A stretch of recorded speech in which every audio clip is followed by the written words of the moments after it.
Well, Thomm and I had the privilege. Thomm was on tour with Nanci in the beginning of the year because he is Nanci Griffith's guitar player and producer. He and Pat produced The Loving Kind, which is her brand new record, which is fantastic, as you may know. I was like, let me get some references. Oh, wait, you did that record? Okay, cool. Just kidding. I'm very fortunate, and we were very fortunate to all land together in Belfast, Northern Ireland in February. Now, I'm Italian. It broke my grandmother's heart. She was like, Guy-Michael, you haven't even been to Italy yet. Like, you're going to Ireland. And I'm like, Grandma, they want me to play. Like, this is what I do. And, you know, she's still like, when are you going to get married and meet a nice girl? I'm like, when am I going to meet a nice girl? So this song, it was called the Belfast Nashville Songwriters Festival, and if you know anything about festivals, kind of like the Americana Festival that's coming up this week, it's kind of crazy, 4 days of debauchery, gigs, performances, all kinds of things, seminars. And we all stayed at this hotel called, well, some of us stayed at the hotel called the Madisons. And after our gigs every night, a bunch of us would gather in the bar, in the lounge, and play from about 12 midnight to about 4 in the morning. And this song is on my new record, and because it has a certain little Irish flavor, it ended up kind of being our unofficial little theme song. So I'm going to bid you guys adieu with this one. And again, I just want to say thank you to the Bluebird, to Tim and Jamie and their wonderful staff for having me here tonight. Thank you to Thomm for flying in. He could have very easily said, look, man, I can't do the gig because I'm going to be beat from this trip. How many hours on the plane from Germany? 8.5 hours on the plane, so, mister, you're a better man than I. And, again, thank you to all of you for being here. I hope if you like the music, you take something home with you tonight, and at the very least, I hope you take home a good memory of this night at the Bluebird. So, thank you. This is called On Toward the Next Newest Thrill.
Ashes and litter and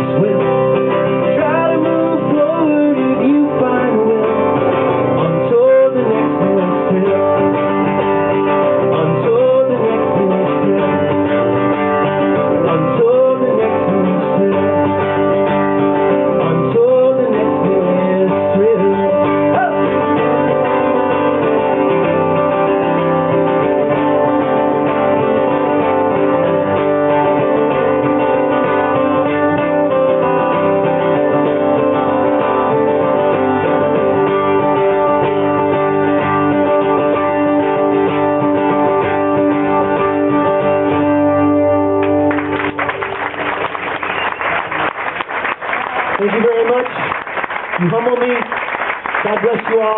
Drive safely. Good night.